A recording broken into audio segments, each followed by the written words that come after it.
Are you ready to get casual? Grab your favorite adult beverage or combustible plant and join us for our roundtable TTRPG discussion. Oh yeah, it's time for Casual Friday. And now, here are your hosts. Hey everybody, we did it. We weren't sure if it was going to work. Let's get casual. Twin Steel in the house. Today on Casual Friday, we're talking new beginnings, new campaigns, new characters, new starter sets, and how to fix them. Hmm? But first, I'm Ryan Doyle. Jim is no longer with us, unfortunately, after the incident at the end of last week's episode. If you were there with us, you know things got pretty unhinged. The FCC reached out, contacted us. They've been really cracking down. I don't know if you're familiar with their work, but Jim has been the latest casualty, and we're gonna miss him. It's a shame. It's a shame. But we still got Brad. Brad, how you doing, man? What's up? Doing good. Looking forward to the weekend. Yeah, same. All right, big announcements from our friends at Critical Role. I don't care if you don't like Critical Role. If you are playing D&D, what they're doing is going to be someone at your table cares and is going to be deeply influenced by it. So we got a trailer for campaign 4 and I'm pumped. I don't know. How are you feeling about this one? I'm getting excited. I I'm excited for the fact that Critical Role is back because of what it means to the hobby. I'm not personally excited because I just don't have the time to watch Critical Role. But I like everything else they do. Like the D&D products that they've made, the TV show, the Vox Machina TV show. I'm excited for the next season of that, and then also the new show based on, I guess, season 2 of Critical Role.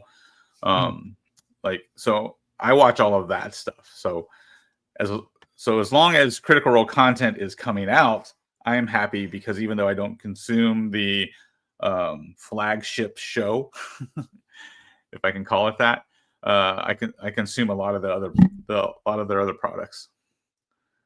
Yeah, respect. I mean, it is a major investment of time, and they know that they have been doing this like sort of recap. I forget what they call it, but they're doing a digest version, which makes it a lot easier to engage with. I do think watching like Vox Machina or the new Mighty Nine show that's upcoming is also a great way to consume a edited version of the content.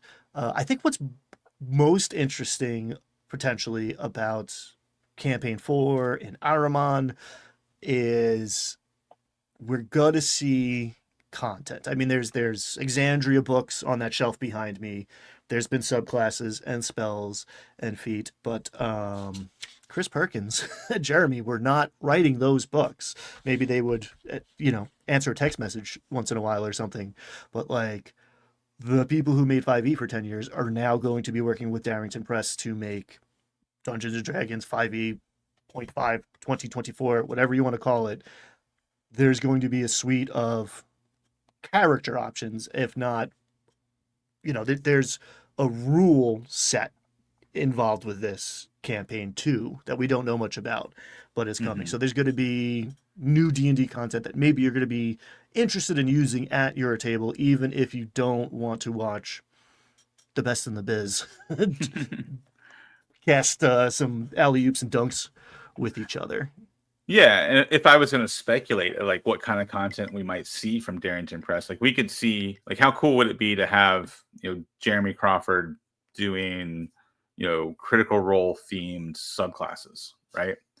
Like custom subclasses from the Critical Role characters or something like that, or Chris Perkins publishing a campaign setting for West March's style campaign, right? Because that's what Critical Role is doing. This kind of this hybrid West Marches like approach. What if you saw a book by Chris Perkins like telling you how to run a campaign that way and giving you a campaign setting that you can run in it. Like, it's just off the top of my head. Like, that would definitely be like playing to their strengths, right? Yeah, I mean, I'm actually very pumped to see, and people are quibbling about the definition of West Marches as they always have, because West Marches is a suite of features, I think, and yes, they're not doing all of them, but I'm excited that Critical Role is doing a West Marches style campaign because it's a different way to play D&D that maybe not a lot of people are familiar with or have tried and experienced, and it does open things up. I think a lot of people's current life situations are maybe more amenable to a West Marches style campaign than signing up for 4 hours every Thursday night for, the rest of their lives, conceivably. So I just like options. I like Critical Role showing people that there are other ways to play this game, especially since they've established that like long form campaigns are the gold standard. Right. Yeah. Yeah. So I think it'll be interesting to see when all that, when it all comes out, how they structure it with having two groups running in the same campaign setting. And then we might get some good ideas of how to do that. I've done that before, had more than one group running in a campaign setting. And occasionally overlapped with like one big session where everybody comes together to fight a dragon or something like that. And that it's a fun way to run a campaign, even though in my experience when I did it, it was a hell of a lot of work. If I was to do it again, I now know a bunch of shortcuts I would take. So it's kind of interesting to see how they're going to do it. Yeah, it's going to be cool. I'm hesitant about the efficacy as far as an entertainment product goes. But if anyone's going to pull it off, it's these guys. Answered some questions in chat, which is moving as I click buttons. The show is coming out the first Thursday of October. I will probably be watching it the week after. I don't think I'll be catching much Critical Role live, but it's coming. It's starting very soon. The other news that we got from them that Critter Nation is freaking out about and reading tea leaves is we got characters. We know who's playing who. We don't know what they are, and I think we can hazard some guesses. Yeah, and I think that's kind of the guessing game, right? Like, this is kind of fun. Like, so this Laura Bailey is clearly, this looks like a fairy character of some kind, right? So and 5e had a fairy species. So are they? I'm assuming they're taking the 5e fairy and they're using it in the 5.5 rule set. That alone is like a little bit of homebrew, right? But then what class is she? What are you thinking? I mean, I'm getting rogue just from. I mean, one, you give me Faye. She definitely stole that button that she may be using as a shield. But she's dual wielding what appear to be sewing needles, or at least inspired by sewing needles. So that would be my guess. So I will say there is a army of people on Reddit analyzing the whiteboards in the shots behind the promo trailer and stuff, and I did not participate in that. I did not do my homework. So some people may know answers to these that we do not, but that's what makes it a game. What do you think? What do you get from this one? Just to be different, like Rogue was actually my first guess, but just to be different, I'm going to go Ranger, because that would also kind of like a Ranger would kind of fit a Fae themed character, like some Fae, like a Fae warrior who's come to the human realm to accomplish a task of some kind. I like it, and it fits the color scheme too. Right. Yep. That's what I was thinking. I double clicked. Up next, we got Louise is playing Azun Nayar. Forgive me, everyone, for trying to pronounce made up sounds. I'm getting a little bit of like Kilt's vibe from his armor, which is interesting. Mm-hmm. I mean, there's a little bit of lightning coming off of his hand, so like, like some sort of Tempest Domain or Tempest Domain cleric, maybe. That's like a Thor's hammer kind of vibe. Yeah, I could see that. He could be. and it's on his. I think it's on his other hand too. It also like paladin, smitey kind of vibe. Perhaps Right. he is Yep. wearing a breastplate. He's got gauntlets. And I will say some people are like trying to suss out subclasses. I think the subclasses are actually going to be the thing we see. I don't know. Again, if we call it homebrew, Right. Yeah. when Chris and Jeremy are making the thing. Robbie, who everyone is psyched to see there all of the time. I'm just going to say it. If this isn't a ranger, I'm confused. The wolf's got a ghost paw thing happening, which is interesting. Yeah. The wolf kind of reminds me. Did you ever see the Dragon Prince TV show? I watched that with a couple of my kids. Oh boy, I'm not sure. I don't think so. There was like an animated, like fantasy themed show, and it skews a little towards the younger audience, but it's it's a pretty good show. But there was a wolf in that show that was missing a leg, and had an illusionary leg, so that they wouldn't get treated poorly because they were disabled. Maybe he also watched that show. Yeah, so this seems like maybe inspired by that. Interesting. Abria is giving orc. We got a skull on top of that walking stick. Yeah, I'm like my first assumption here is like orc warlock, maybe orc sorcerer, but it could be orc druid, I guess too. Like, I'm getting druid. I have this like predisposition to make orcs like shamanistic from my days, whatever, a decade plus ago playing World of Warcraft. Right. Yep. I get that. So yeah, could go either way there, but I like Abria as a player. Taliesin Jaffe, on the other hand. I like how you specified Abria as a player. I do. I mean, I like her DMing style to a degree, but I like Calamity. Knocked my socks off. It's still some of my favorite actual play content in existence. Taliesin is giving me the creeps. Yeah. So this is. Are we going some sort of like creepy bard vibes here, or maybe this is warlock? This could be warlock.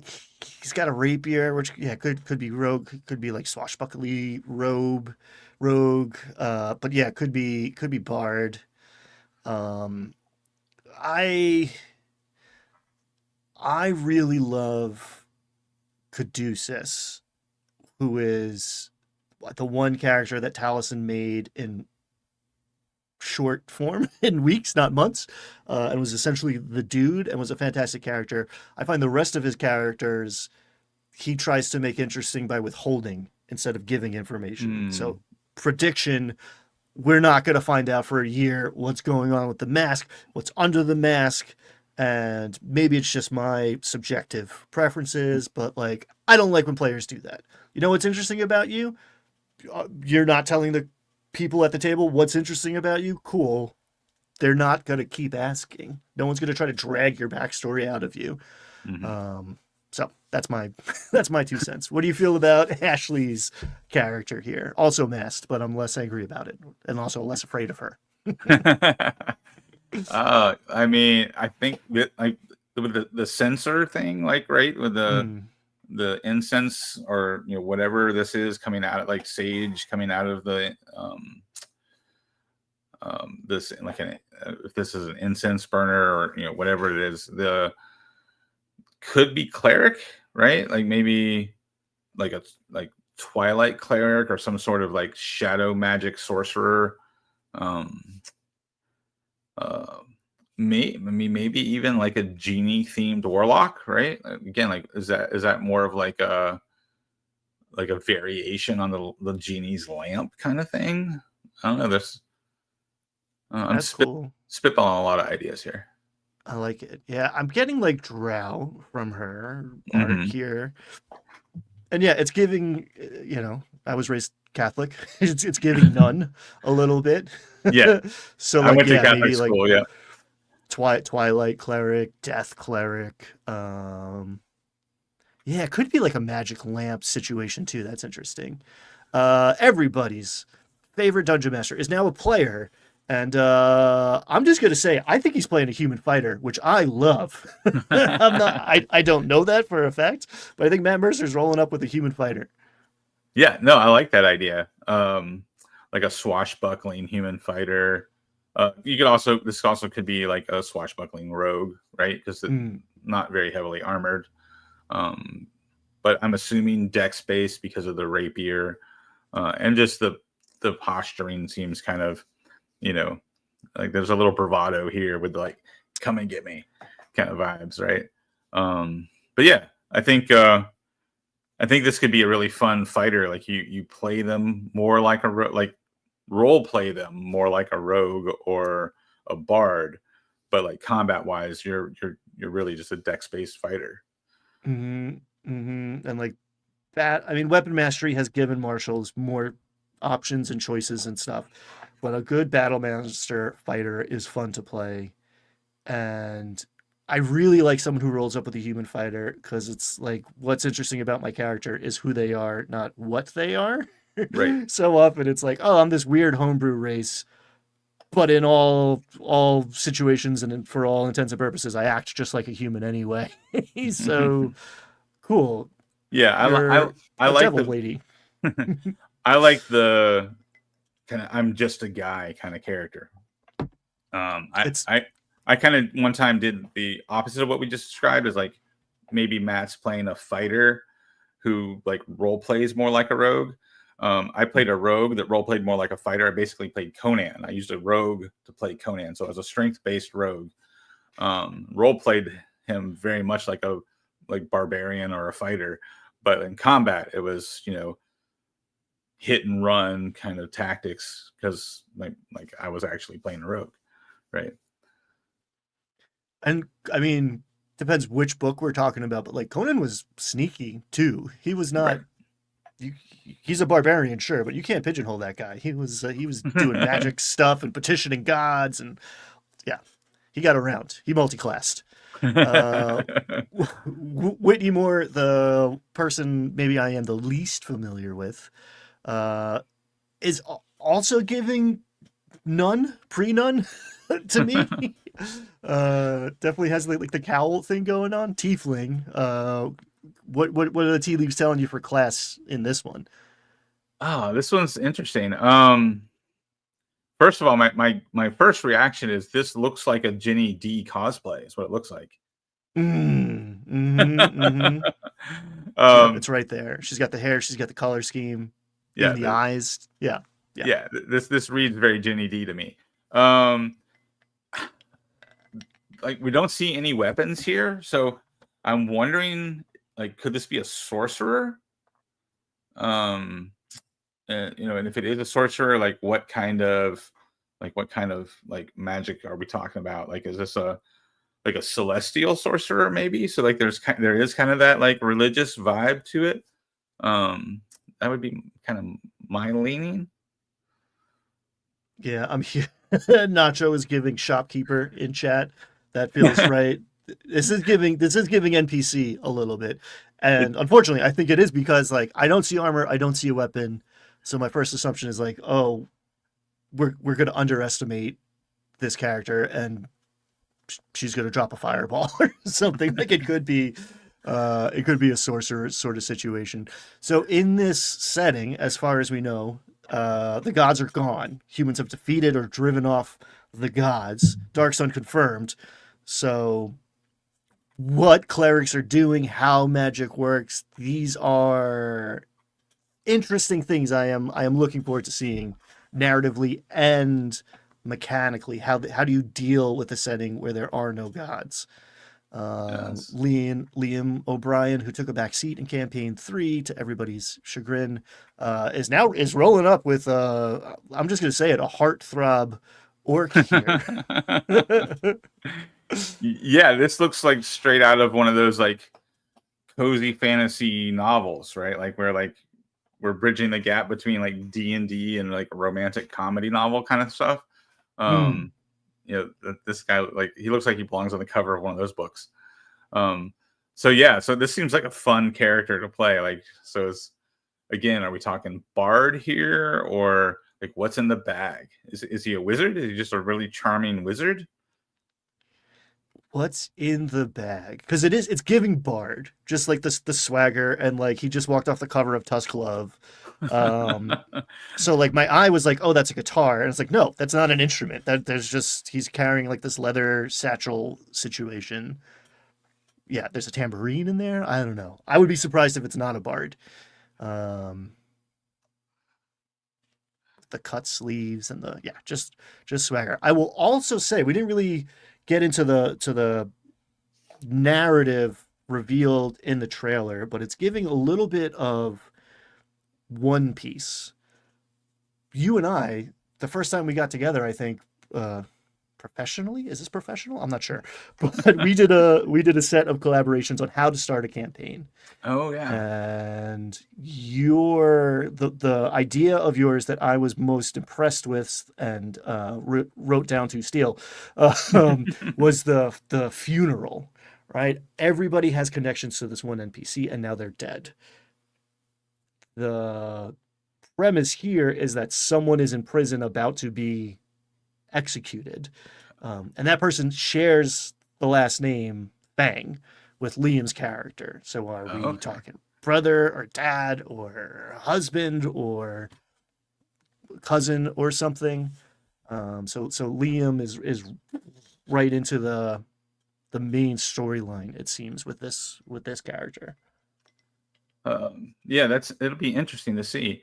That's a great plug though. Like those two videos that we did, if I remember right, we had 10 different ways to start a new campaign, and like 5 of them are on your channel, 5 of them are on mine.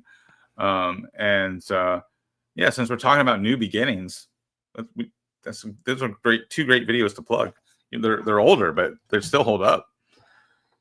Oh, there's some fantastic ideas. Like I want to rewatch them because I don't remember all 10 off the top of my head, but like I occasionally will like plant my flag on some stupid hill so the internet can yell at me. And I did spend like a year or two being like, you should start in a tavern. It's good. It's tradition. There's a reason why. People tell you it's bad. It's fine. Do it. And we've started many sessions in a tavern. But the premise of those two videos were like, yeah, but also do something else. And we did come up with 10. I came up with some good ones, I got to say, but I think funeral, hard to top. Good work there. I can't wait to. I don't know if I've used it yet. I haven't used it yet, but I am going to. I might be starting a new game. I just started my new Thursday night game. I might actually be starting another new game, and if I do, I'm gonna go with the funeral idea. I just something just clicked. Nice. Marisha Ray showing up with a bearded lady. Maybe my favorite circus trope. Taliesin can keep his clown. I love a good bearded lady. Do dwarfs have beards in the feminine? This one apparently does, and I love it. Yeah. My assumption here is that she's a dwarf. We can't really gauge how tall she is to know for sure if she's a dwarf. So it could just be a curvaceous, short human. But my guess is dwarf, right? Again, no weapon though, right? So, but with the diamond pattern leggings and the cape, it does give bard vibes. But we've said bard for like 3 of these so far, and I doubt there's that many bards in the campaign. So it'd be interesting. This is what happens when a bunch of theater kids get together to make characters. Is they all could be bards. That's a great point. Right. And I was thinking like bard, like College of Dance. Again, I think we're probably going to see a lot of, if not all, like unique subclasses to this world that they can then package and sell for us. But I thought that like that hat was giving me I don't even know what it's called, but kind of like a dancer kind of like fringe thing, but it's actually one. There's only 2 of them. It's not all around, and I think it's like a jeweler's lens, magnifying glass sort of thing. So maybe artificer or inquisitor or like Hmm. investigator. Like I don't know how to interpret that exactly. Yeah, I had in my a Shadow Dark one shot. A friend of mine, she used the thief because like Shadow Dark doesn't have artificers, right? But she played a thief with a jeweler background. Mm. Um, so well, no, it was a thief with like an artificer background, and but her job was as like a jeweler. So like so she kind of she her backstory was that she would steal stuff and pretend she had made it as an artificer, basically. I like that a Uh, lot. um, but yeah, it was a fun character. And this character kind of gives similar vibes um, to that one. Not so much the like bearded lady combination, but the just that the monocle hanging off of the hat, that sort of thing. Okay, lots of players, lots of characters. We only got three more. Sam, fan favorite. It's coming in a little vanilla, which is interesting. I think this is a cleric, because he's definitely got some sort of celestial. It's giving sun and moon on the staff. Again, in a world where the gods are gone, what does Hmm. cleric mean? Right. Again, dark sun confirmed. Uh, um, do you Yeah. have Well, an alternative for what's going on here? yeah. I think this could also be like warlock or sorcerer. I think you could go that direction with this. Um, and the color scheme, maybe even like leaning less celestial and more like sea based, Mm. like the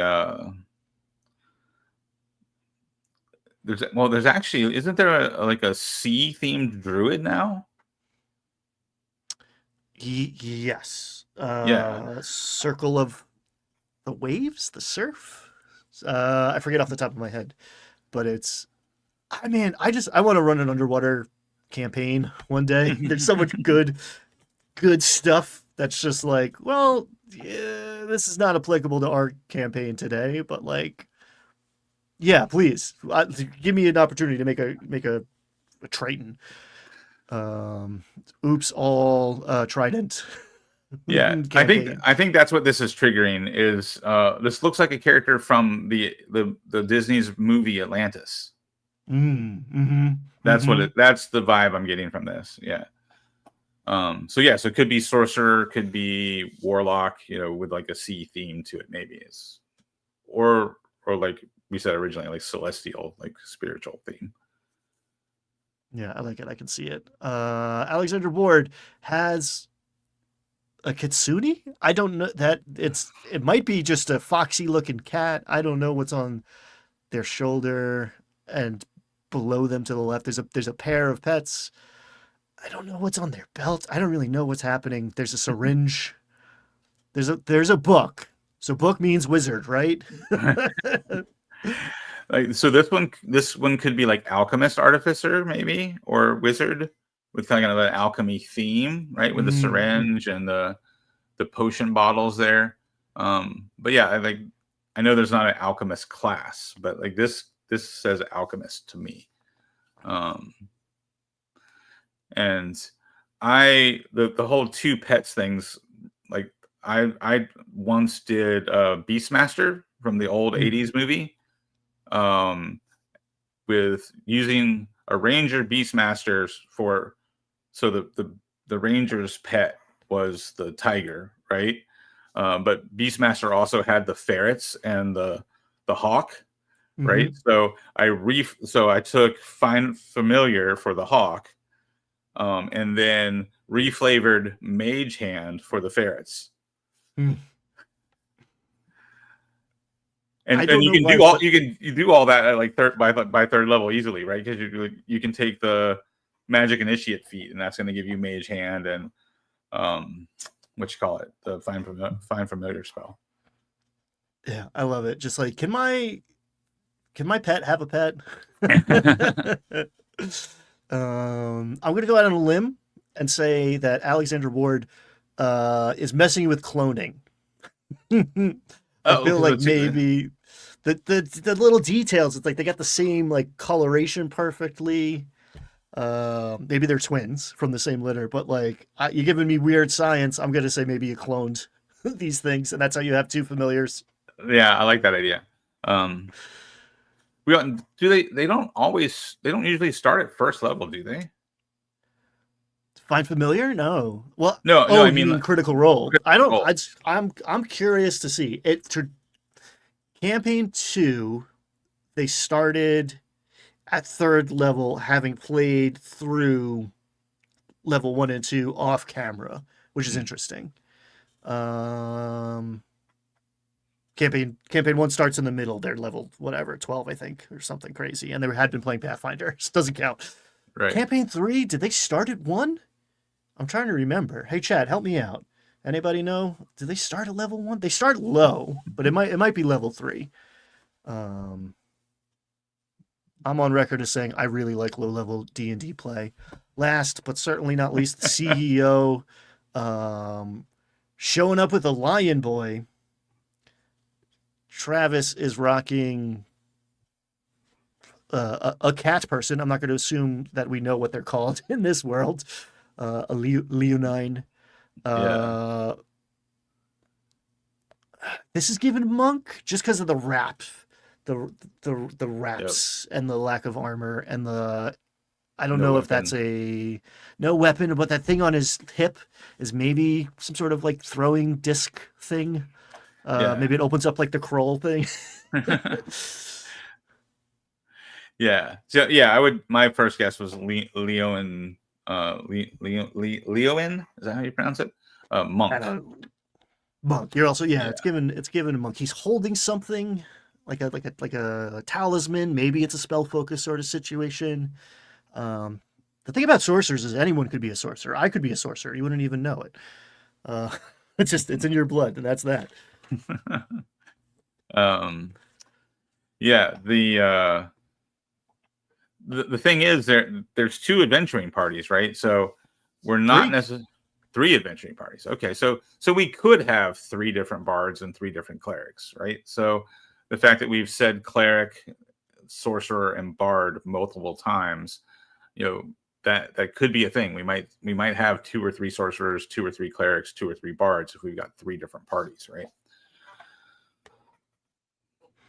It's true. Oh yes, thank you. So, campaign 3 brought in several characters from an offshoot of EXU that Abria ran.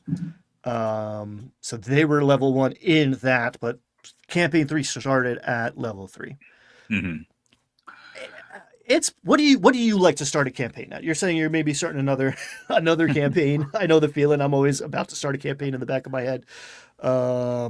Do you start at 1? Do you start at 3? I do. Where's Yeah. yeah. I like first through third level. Those are my favorite levels. I like deadly campaigns. Like just last night I was running Shadow Dark, and the players almost died. Well, one player did die, and the party came very close to total party kill twice last night. And then in the previous session, same, right?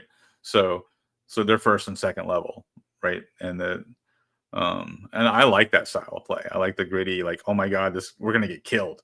I love it when the players, are like second round of combat, they're like, oh my god, we're gonna die, and somehow they like use their heads to, outsmart the bad guy or get away. I love that. So yeah, I like starting at first level. Yeah, that's why we get along so well, I think. A man after my own heart. God, yeah, there's story without stakes is not very fun. And a combat where we know who's going to win, but we also can see it's going to take 90 minutes for us to get there. It's not that fun either, at least for me. So yeah, in chat they mentioned Sunless Citadel. That's one of my favorite adventures. I've run that like 4 different times, I think. Nacho mentions the starter sets. Yeah, I love the starter sets. I love Sunless Citadel. I like the anthology books because you have the those low level adventures. And the low level in the anthology books, those low level adventures are, they're they're compartmentalized, right? So you can mix and match them. Like I've run Sunless Citadel and Fury Forge alongside Icespire Peak, like all in the same sandbox. That was super fun. So yeah, I like mixing. Like, I mean, Matt Colville talks about doing this, and he made this idea popular, I don't know, 8 or 9 years ago. But that's I grew up playing the way Matt Colville talks about playing, where you take 3 or 4 adventure modules, right? The short, low level adventures, and you smash them all together into a sandbox. Like, that's how I run games. I don't know what just happened to my lighting back there, but it was kind of cool. I was into it.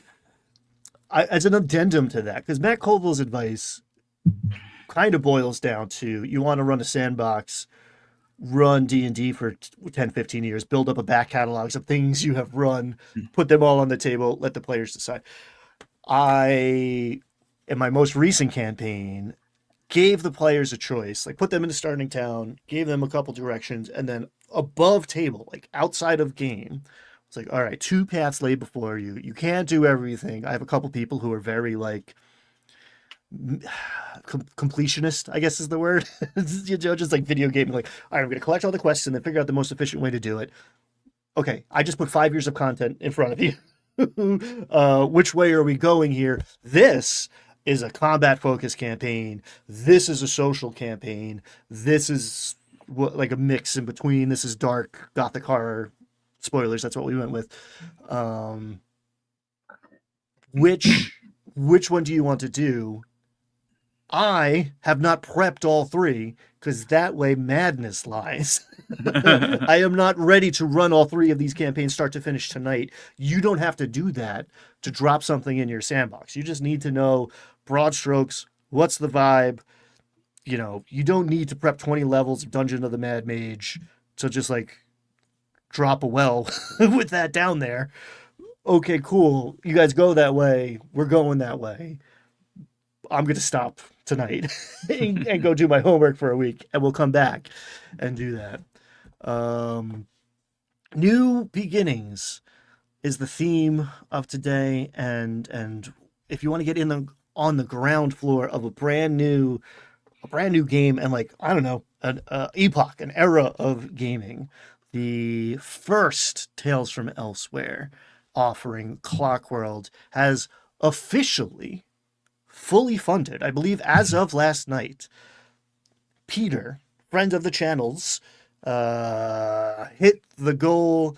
We're now into stretch goal territory, which is very exciting. We hyped this up for a long time last episode, so if you want to see Jim's final episode, go back, watch that. Some real exciting stuff going on over in Clockworld. Brad, do you have any thoughts about Peter or Clockworld or Kickstarter in general?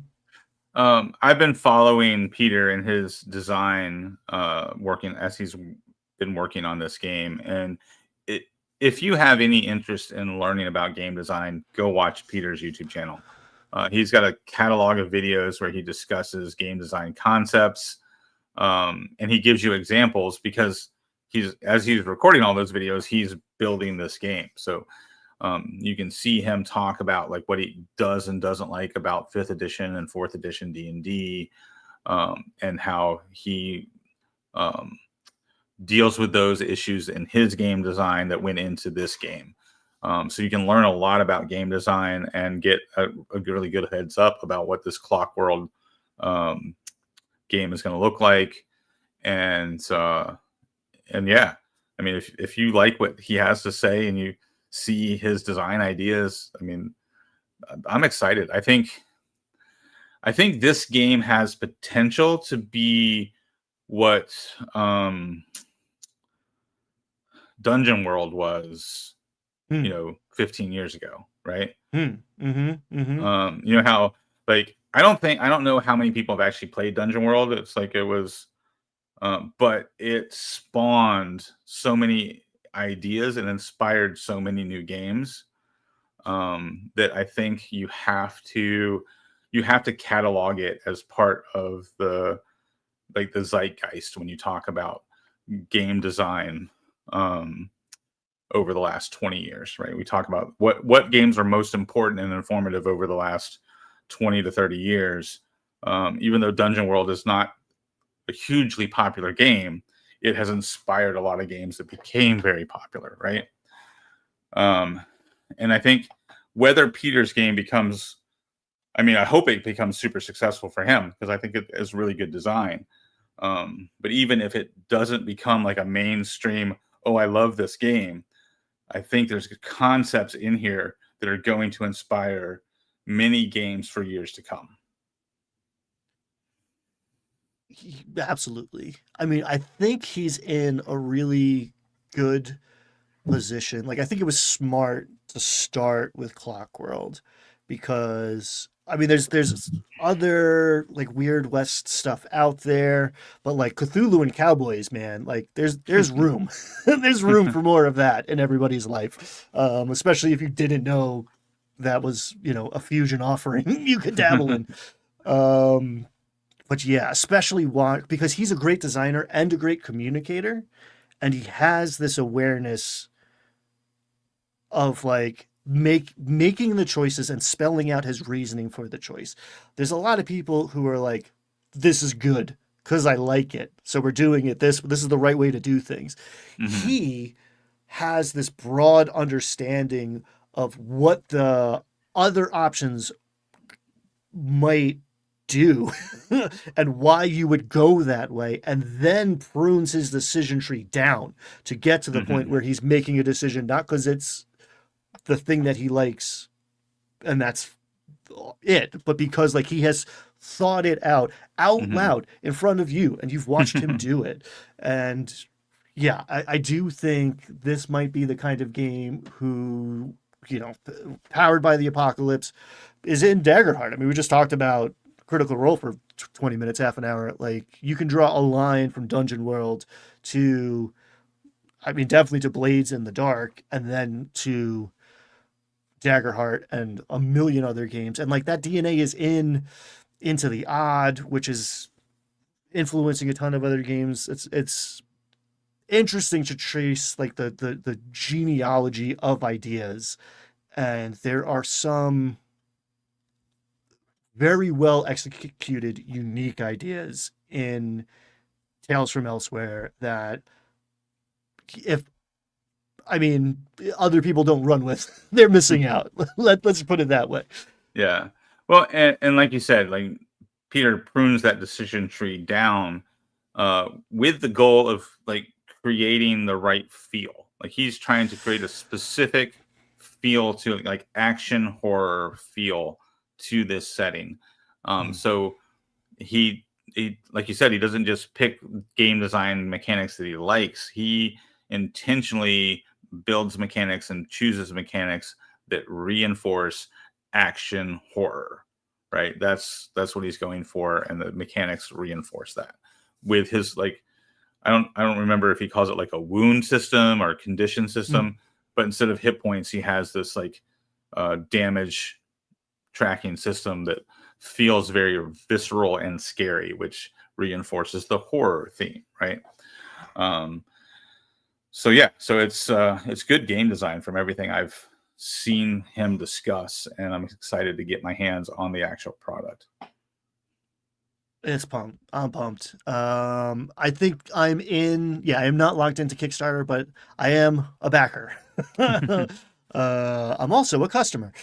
I've been in so many conversations. Like, I'm guilty of this myself. Like, I've been in so many conversations where it gets so abstract into like some ruling that the point of it all gets lost, right? It's like, okay, what would happen is usually like a good guiding light of like, okay, what's the most, we're having a conversation here, what's the most like realistic thing? But when you're talking about like snap to grid, right? Can I cast lightning bolt and get half of 2 squares in a line and double the efficacy? Or like, you just go so far down a rabbit hole that it's easy to forget that like, okay, what's the most fun and what fits the kind of story we are telling here. And yeah, Peter is never losing sight of that, and that is the heart of good game design that Mhm. sometimes can get lost with other people. Hey everybody, this is the internet, this is YouTube. There are buttons down there, and like, I hope you pushed them by now, right? If you're listening to the podcast, leave us a review. I guess those are super helpful. Give us 5 stars or 10 stars if that's available. Give us the most amount of stars, okay? Get hyped. That's a thing. Are we still doing that? YouTube does that now? I don't know. Push all the buttons.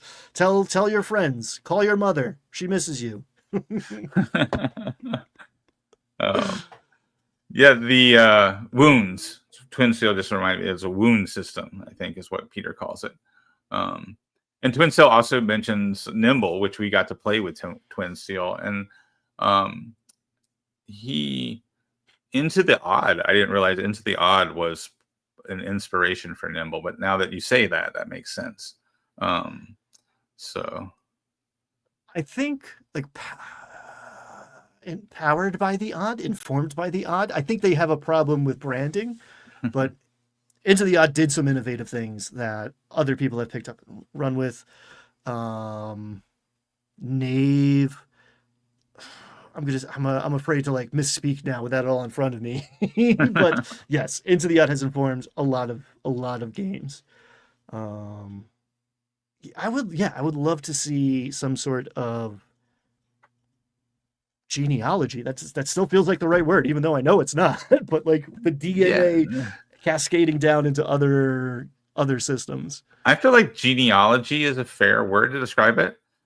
You know who would be interesting to do that with? Like, I would love to pull Peter and Indestructible into a conversation, and I would grab the two of them and have a conversation about that genealogy of games and try to suss that out. That would be a really fun discussion to have, to draw that like kind of family tree of video games. I'm not video games, of role-playing games.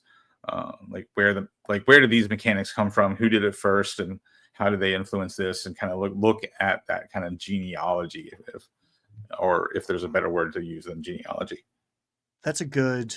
And I bet that between the two of them, they could figure it out. Yeah, Taran's an interesting dude. He has like a very encyclopedic knowledge of like what people are working on right now. He seems very well connected, and he's a very busy dude. We've tried to connect a few times. He makes the rounds. He's in there. Yeah, we should form like a council of nerds to suss this all out. Yes, Mr. Benson, get out the red string and corkboard, right? Like, I'll go full Charlie Day on this.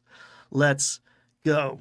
All right, new beginnings. Let's start a new segment here.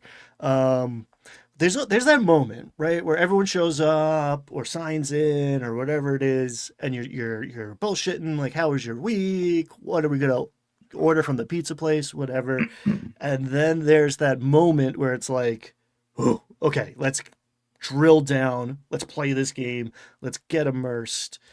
And I am curious to hear how you, Brad, and also you watching this, do that. Like, what is your tactic, your ritual? How do you tackle that transition? The transition of like going from like, hey, everybody's here, to let's get started. Yes. How do you start a session? So I don't think I got this from Matt Colville, but maybe I did. I literally used the phrase, when last we left our heroes, just because that harkens back to like the old like Flash Gordon serials or that sort of thing. I actually use that phrase, so my players know when I say that phrase, it's time to dial in, right? And usually I have a player who's really good at note. He's become good at note taking. He hates note taking, but somehow when Fred moved away, we still resent that, Fred. We hate that you left. Austin took over. Yep. Austin took over the note taking, and so I say when last we left our heroes, and I like describe the last scene, whatever the last scene was from last week, and then our note taker hops in and kind of provides some more details. Which we drink beer while we play, or bourbon. Last night it was bourbon, for example. So the note taking is kind of sarcastic and snarky, which is fun. So we have this like serious moment where I'm like, and last we left our heroes, right? And I describe a scene, and then we kind of have a little more levity with like the snarky, sarcastic, description from our note taker. And then I come back in, set the new scene based on what I just said previously about last week's last scene. So it kind of gives like a ebb and flow of, hey, everybody, let's get serious. We get goofy again with the notes, and then we dial it back in. So it kind of, we don't like, it's not like a hard switch, right? From goofing around to playing. It gives us a little bit of like that. All right, no, let's bring it in. No, really, now let's bring it in, right? Because that's really smart to like build in room for that, like that bounce, right? There is like for every action, there's an equal and opposite reaction. There is a tendency to like recoil, right? Like someone, especially if you're like giving each other shit or just joking around, like someone's gonna get the zinger in while you're trying to set this dramatic scene. So like, yeah, leaving room for that is smart, opposed to fighting against it. You can't stop the yucks. And for the record, I didn't like design that. It kind of happened organically over time, and now it works, so we've stuck with it, right? And so sometimes you have to kind of play around with different things. Back when I worked with kids, like doing group therapy, or that sort of thing, I would have music playing. Everybody comes in, everybody's chatting. So you have a certain volume level that's up here because everybody's talking over the music. And so, because typically, especially with kids, your reaction is their audio levels up here, and you try to rein everybody in by coming in louder than everybody and bringing them down, right? But instead, what I would do is I'd have music playing to intentionally get their volume level up, and then I would turn the music down, right? So everybody has that moment where they're talking up here, and they realize they don't need to be talking up here anymore, so they all quiet down, and then that's when I would say, let's get started. I like that a lot. I mean, music is subconsciously affecting everybody, and like we're all just taller children. All of these strategies that you're applying to 12-year-olds or 7-year-olds, like most all of them are going to apply to adults as long as you frame it slightly differently. Like if you be good, you get a cookie. Like, all right, let's get through this so we can get to dessert. Just know your audience. It's the same thing. Be good. Yeah. I'm giving you the cookie. let's go. I say that when I talk to parents about parenting, right? Parents are always like, but I don't want to bribe my kid to have good behavior. And my response to that is always, would you go to work if you didn't get paid? Right? So there's a balance there, right? No, you don't want to feel like you're bribing your kid to get good behavior out of them. But there is a certain like aspect of like the carrot goes further than the stick, right?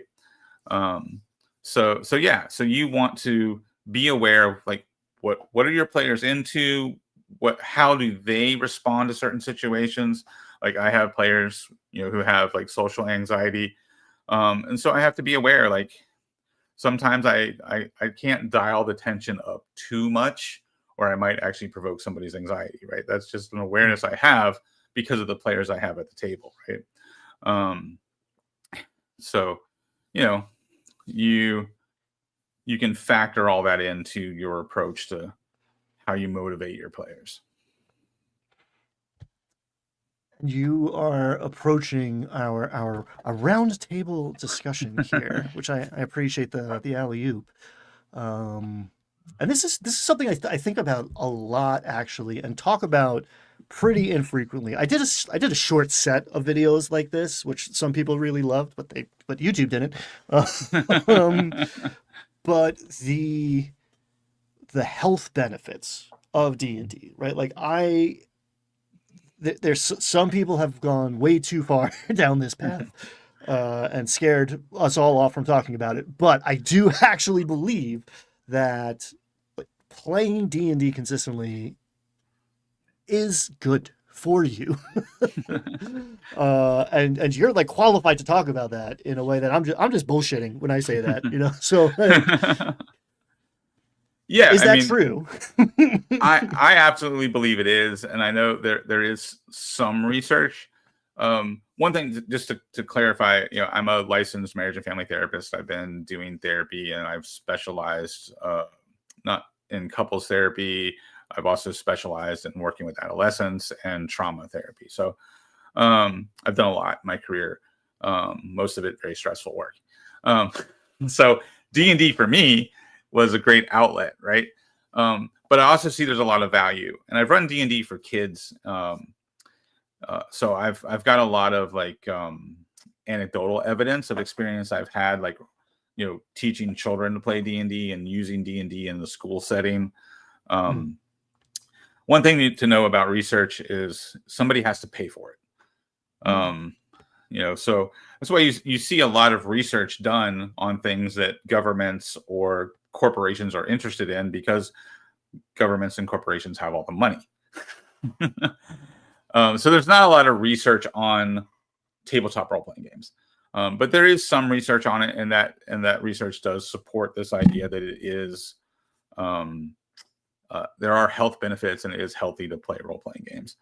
And you can just kind of logic it out, right? There's a couple of things that you can kind of factor into how role-playing games are beneficial.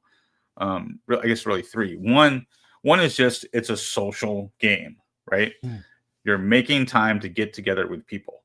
I've had serious health issues in my past that led to depression, and there were definitely times where I did not feel like running a D&D game, but I did it anyway because it was scheduled and my players were relying on me to run the game.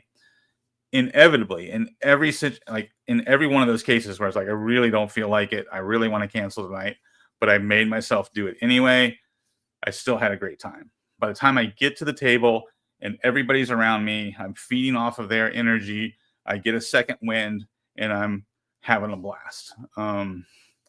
There's definitely an aspect of just making yourself be social that's good for you. Even when you don't feel like it, most of the time you get out there, you start interacting with your friends, you're going to feel better and you're going to enjoy yourself, even if you really didn't feel like it to begin with. So that's just number one. And I think most of us relate to that if we're honest with ourselves. Like I've been there for sure. It's just like, I'd rather just do nothing. I'd rather just wallow in my unease and self-pity and not go run a D&D game and put on a show right now. And then I've never regretted bringing my friends together to have a good time. It reminds me of this Malcolm Gladwell did. I want to say it's Outliers. He basically writes the same book every few years, but it was like, why do these people in this one particular Italian village live longer? Why are there more Centurions here than in the neighboring villages? And it's like, oh, because these people like hang out. They go to the piazza and have an espresso and have a little conversation with each other, and like they have social connections, and people would care if they died, so they live longer. That controlling for everything else, that's it. They have social activity, and that literally extends their lifespan. So don't underestimate how blowing off steam for 3 hours is good for you. Yeah. So just making yourself be social, right? And as Mike M points out in the chat, there doesn't, like, what little research there is out there, it doesn't appear to suggest that there's any downside at all to playing D&D. There's no health risks to playing D&D, at least not any more than any other hobby, right? It's largely like control for this for the snacks. I find I eat worse. But, Yeah, I mean, if you're playing D&D 6 times a week and you are eating Doritos and drinking Mountain Dew 6 times a week because you're playing D&D 6 times a week, that might be detrimental to your health because balance. yes. But yeah, like D&D itself doesn't have any health risks that I'm aware of. The other thing, like there's a whole lot of things that we know are good for you, and you can do those things in a myriad of different ways. But D&D tackles a lot of those things that are good for you. Like we talked about being social, the idea of like promoting self-regulation, right? It's a fantasy world. We've talked about verisimilitude all the time. There is an aspect of stress management that goes into a D&D game, right? We just talked about that, right? The DM can really ratchet up the tension in a scene. And if you're not careful, if you have a large group, that can actually provoke anxiety in some people, right? I've witnessed that at the table where like a couple of my players who have anxiety issues can actually kind of get a little overwhelmed if there's a large group of players and the tension gets really high and everybody's getting really loud. It has nothing to do with the game itself. It just has to do with the energy level in the room, right? So knowing that a scene in a game can have an emotional impact on you. We've also, I've had scenes where, well, like the Daggerheart, the Daggerheart short adventure we ran, I definitely felt strong emotions in that last episode. Yeah, it got intense, very much so. Yeah, so if you haven't watched that, watch that. That was some of what I felt was like some really good role playing. Like you and Mike, your characters really tugged on my heartstrings in that last episode, especially. So we know that a game can have emotional impact and even provoke a certain level of stress and anxiety. Like talked about running Shadowdark last night and getting really close to a total party kill twice in one session. So there is a certain amount of like practicing emotional regulation that is good for you, right? And you're doing it in a game setting where the emotions, they get dialed up, but they're still, if we're making up an imaginary scale here, your emotions could get dialed up to like a 3 or a 4, right? So like your stress is like at a 3, your emotions are at a 4, but you're still practicing self-regulation, right? Because even though you're in the moment and you're excited, you still have to like stop and do math. You have to stop and make a decision, right? So there's a certain amount of self-regulation that goes into a role-playing session, right? And then there's always the comic relief. Someone breaks the tension with a dirty joke or something like that. So my whole point in that is emotional self-regulation is a really good skill, and you can practice that in a low stakes way while you're playing D&D, right? In part, like you have those chemicals in your brain. They just like this is my layman's understanding of some forms of anxiety. It's like there's a part of your brain that's built to worry about stuff.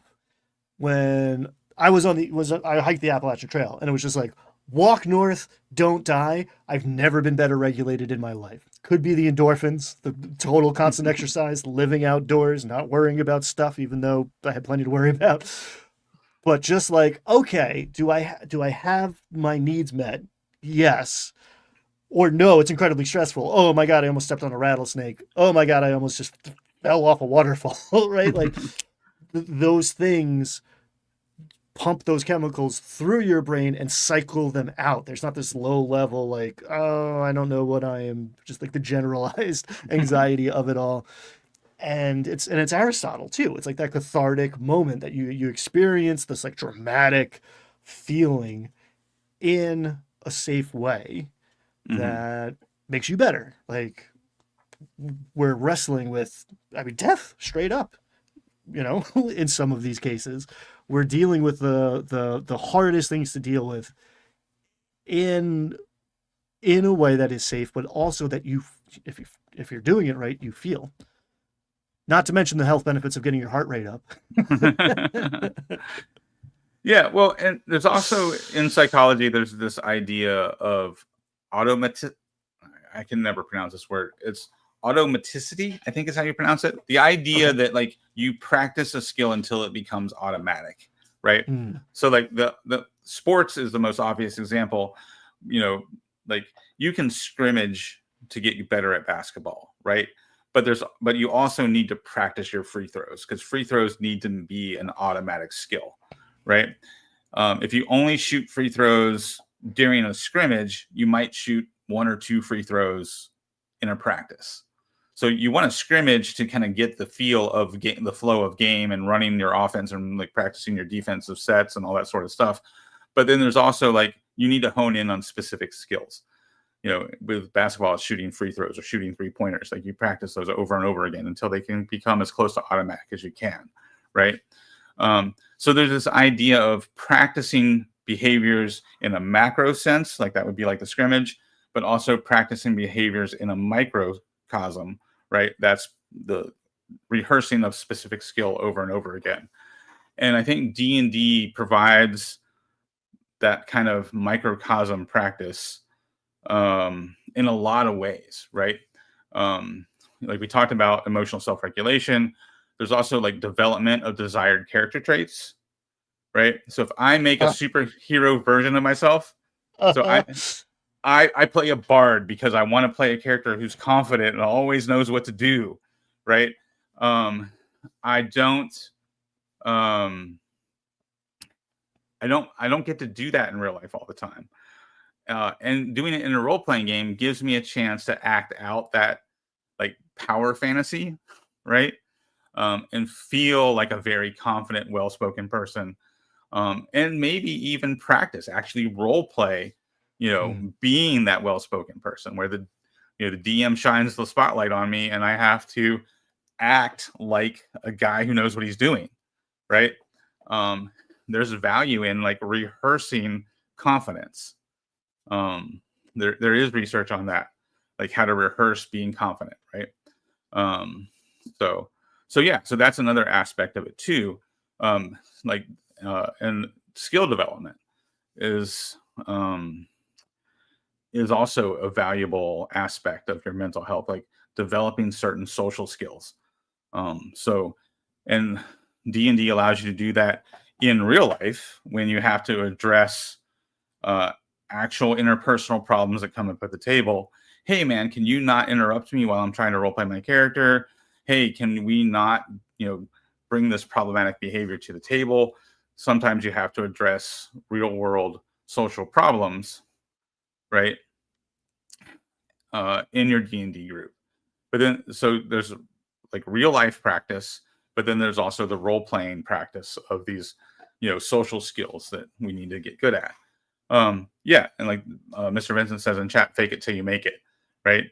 D&D gives you the opportunity to fake it till you make it in a whole lot of different skills. Yeah, and you're embodying those skills, like in a way that you don't get a ton of opportunities to elsewhere, unless whatever you're in the right theater troupe or something. And it's again, it's easy to see these things applied to kids, right? It's like teaching and practicing these soft skills, these interpersonal social skills. But again, I can't stress this enough. We're all just taller children.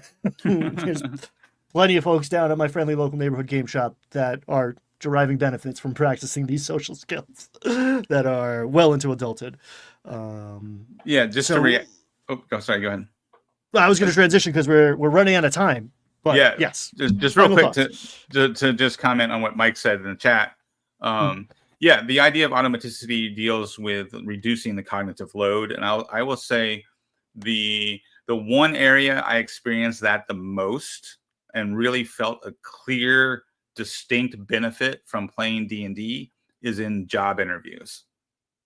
Oh, that going into a job interview with the kind of extra level of confidence you need to impress in the job interview.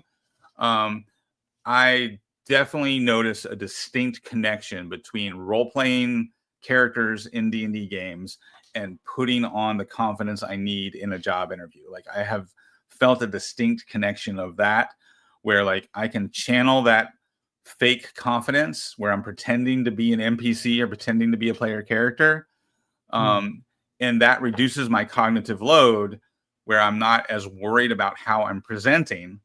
And then my cognitive load is focused on presenting my resume and my job skills in a clear and concise way, right? So that's one example, and it's the most powerful example I've experienced in my real life of like D&D skills translating to the real world, is, you know, me being confident in a job interview.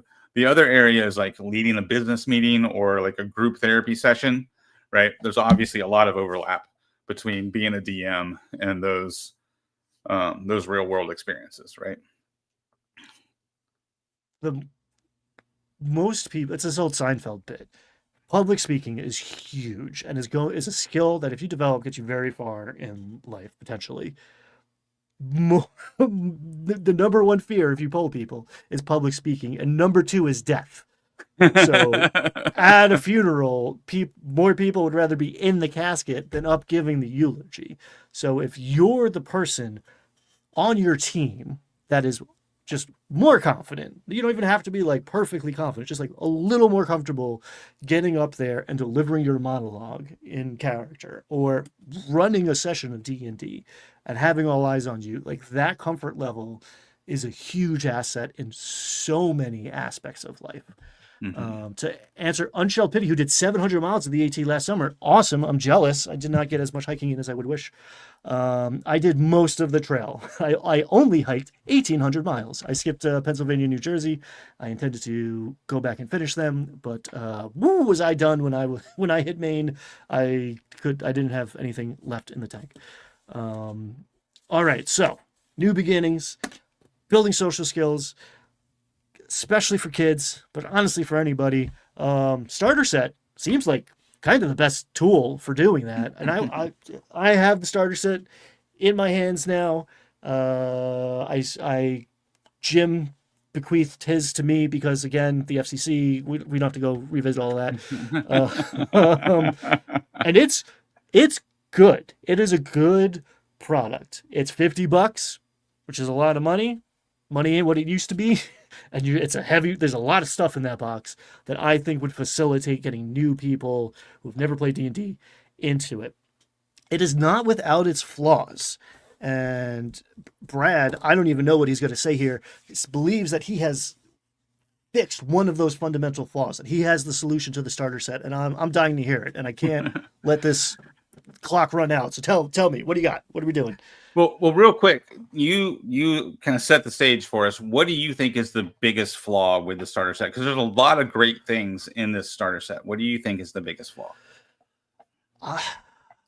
I think it's not for everybody, right? And including me, right? Like, there are things that I wish were in that box that are not. And most of that is a narrative through line, and interesting explanation. Surprise, surprise. It has some really good design principles. You have exploration, social, combat, more or less oversimplified, but the three parts of the adventure are the three pillars of play writ large. Cool. Exploration is the shortest, I think the least well baked. As I was just talking about, I'm a hiker. I think that D&D is bad at this aspect of play, and it's a huge missed opportunity, and 5e 2024 hasn't addressed it, hasn't fixed it. Putting it in its own pedestal here is a step in the right direction. I would have liked to see more. Otherwise, the main complaint, and I believe you're going to hear this echoed elsewhere as more and more people get their hands on this, it is very sandboxy, which I like, but there is not enough of a narrative through line. I would like to see more meaning and connective tissue. And I have theories about why it's not there, which we can get into, but that's I think what's wrong with this. Yeah, and that's been the primary complaint. I think Sly Flourish had the same complaint, and a couple of other videos I watched about, and even an article I read online about like the reviewing this product is like there's a lot of things to like. This is like it's dense. It's totally worth its $50 price point because there's so much in there, and there's a lot of great tools to help you get started. But that seems to be the through line. Like everybody has kind of that same complaint. So my suggestion, like the easiest way in my head to create player buy-in and create some kind of narrative, right?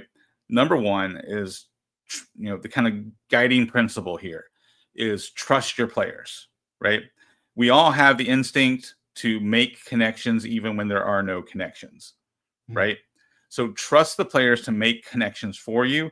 They're going to look for a through line, right? Because their brains are wired that way because they're human beings. And that's what we do as humans is look for connections.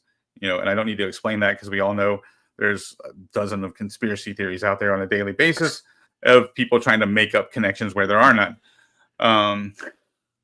So on the flip side, that's why this book was designed to do that. Like our brains are built to do that. If I put enough dots in front of you, your brain can't help but make interesting lines between them.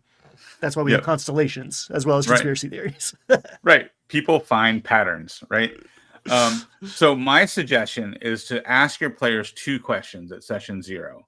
What is a magic item that your character wants, right? Maybe the wizard wants a magic wand. And I'm not saying like nail it down to specific. I want the staff of the magi. Well, that's way too powerful for like their level. But do you want a magic staff? Do you want a magic cloak? Do you want a magic sword? Like, what is the like magic item that you would feel kind of completes your character? And then you take that magic item and you put it somewhere in the Caves of Chaos. Give it to one of the bad guys, right? So if there's a dwarf who really wants a magic battle axe, maybe the orc in the orc cave, because I think there's 2 orc caves. One of the not in this one. Nope. Not in the new one. There's only one. There are zero orcs in the starter set. Oh, okay. So they took out the orc caves from the original. Yeah, but give one of the bad guys the magic battle axe that the dwarf wants. Give one of the bad guys the magic staff that the wizard wants, so forth and so on. And then you as the DM, your job with that is to create a rumor or a plot hook that's going to point them in the direction of that magic item that they're looking for, right? So that's a pretty simple DM task that you could do. Ask the player what kind of magic item they would want for their character, and then you make up a plot hook to go with it that points them in that direction. The other one, I would ask player to make an NPC. Make a character that's a rival, an enemy, a family member, or some combination of those things, right? And then you put that NPC somewhere in the Caves of Chaos, right? My sister was kidnapped by goblins. My father's, chivalric armor was stolen by, a bugbear. I was conned in a poker game by a sneaky hobgoblin, right? So you make up a character that is either, somehow connected to the Caves of Chaos, right? So you're basically asking the players to come up with their own plot hook, and then you like I said with the magic item, you take and you create a plot hook to go with the magic item they've asked for. You create a secret or clue to go with the NPC that your player just made up.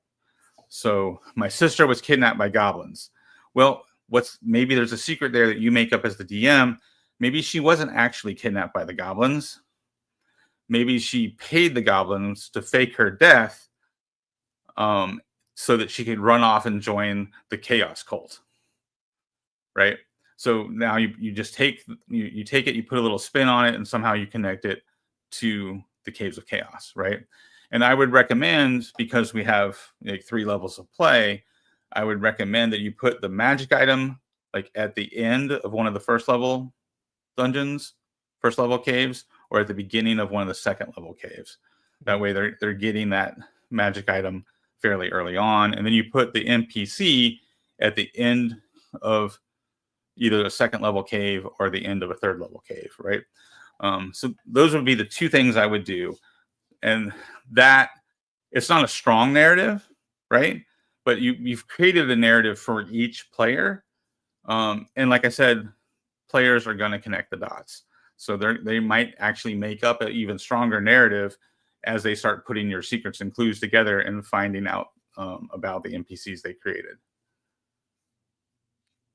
Yes. And if I were to run this, especially for new players, right? Like this box is built to get people into D&D. I think that is the main objective, and that's how I want everyone to go out and use it. Spread the word. Get new people to have a great time and be interested in picking up a giant book and maybe opening the cover and doing more to get into D&D. I think that the reason you don't have these through lines is because everything is very modular, is because built into this starter set is a very interesting premise, and I don't know how successful it's going to be, but I have high hopes, and it's the idea that this is designed for, again, something that can fall into the West Marches style umbrella of play, which again means a bunch of different things, and I would love to argue about all of them later. The idea that you can have multiple dungeon masters, right? Which I, as an introduction to D&D, being like, oh, okay, cool. We're switching from the keep to the wilderness, and to answer chat, no, the Caves of the Unknown is not there, but you could easily, there's a lot of potential things you could drop in to spice up the wilderness.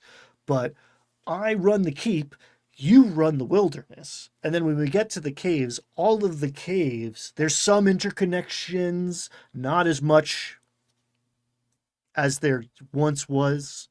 And honestly, part of this narrative through line, remember that first version of this that you love so fondly? Yeah, this is a lot more narrative meat on the bones than the original. The NPCs have names in this one, and desires and rumors, right? So it's a lot more developed than B2 was.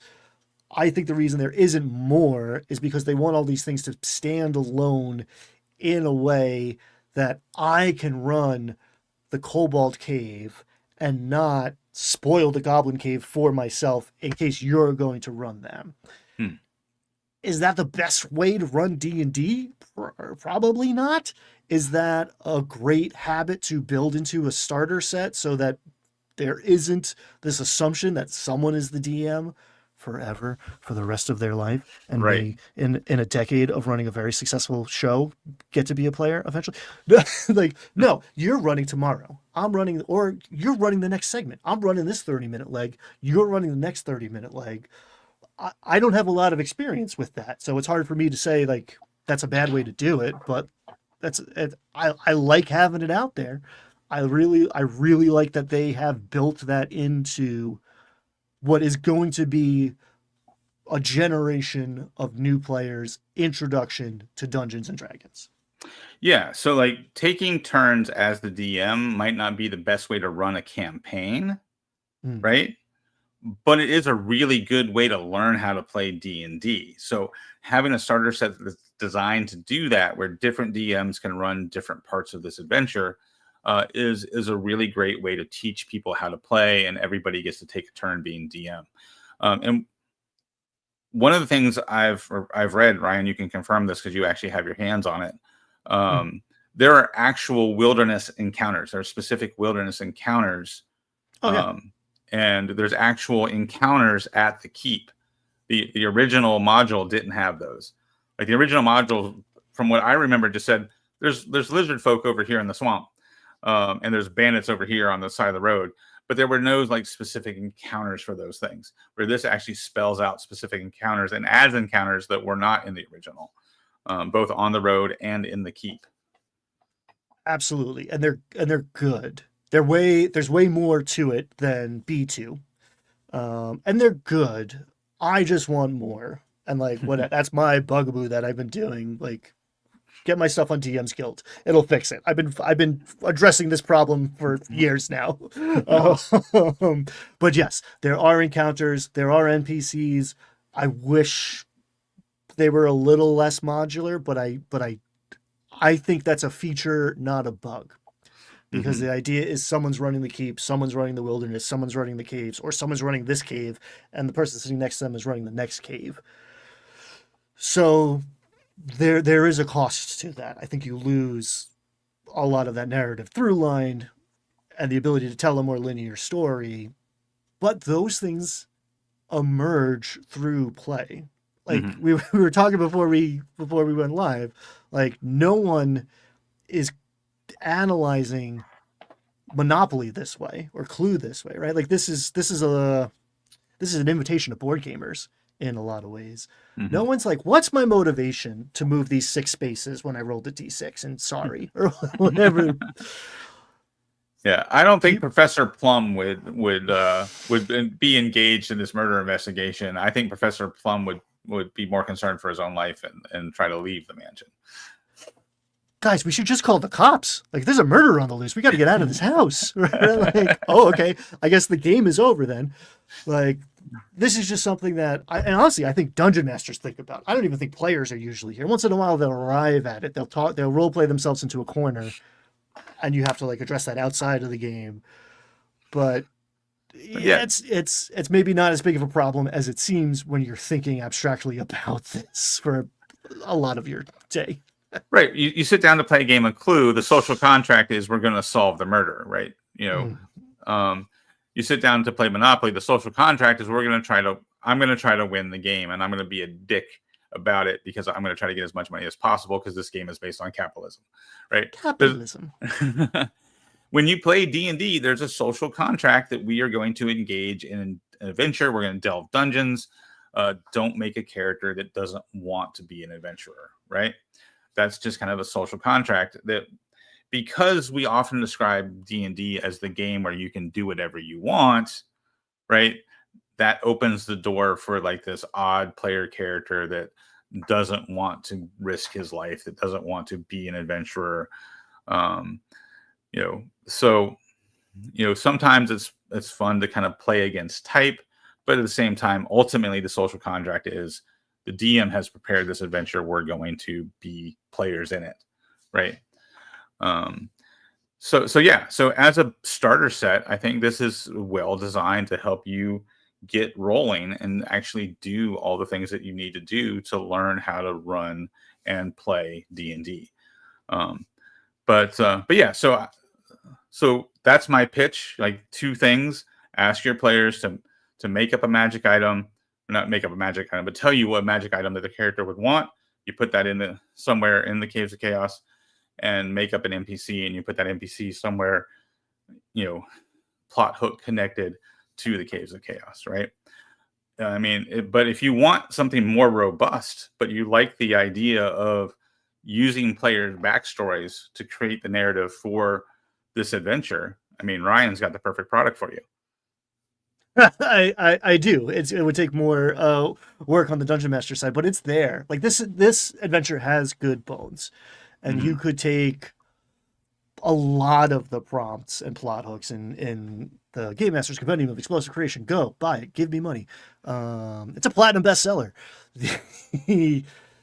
It's there, and you can do it. And I will say that the adventure is pretty generous with magic items. In the box, there's a card for every magic item. So you can literally hand somebody the deck, like, okay, which one of these do you really want? Interesting. And I don't want to get too far into the weeds or spoilers, but there are a couple NPCs in the caves that are underutilized or have a lot of potential to connect up with whatever stuff out of my book. or whatever the player has made up themselves. So it's the potential for it is there. I wish it was realized, but I understand why in this particular version of this particular product they're not doing that. And I'll say that a lot of the problems that Brad was just enumerating of like problematic player behaviors that they might not even realize are an issue, right? It just almost seems like intuitive that like your guy would go pay someone else to go like, I got 20 gold. My guy earns 3 copper a day. I'm rich. I'm out, right? Like I see how you get there. The person who's run the game never makes that character. A player who has been a dungeon master isn't going to do that. I hope they know better, right? Because they've had the experience of trying to run for that character and they know the problem from a much higher vantage point. So a starter set that puts everybody behind the dungeon master screen in their first D&D experience, check, please. Yes. I hope it's very successful. I think that could impact the hobby in a very good way. Yeah. Well, we got to wrap up. We're at 4:30. That's our hard out. We out. I'm gonna write, ladies and gentlemen, write your congressman. We're gonna try to get Jim back. It's touch and go. I'm talking to my lawyer. I think maybe we might be streaming from a different location next time. But stay tuned. The Landlocked Warlocks are not going anywhere. They can't stop us. We love you all. Good night.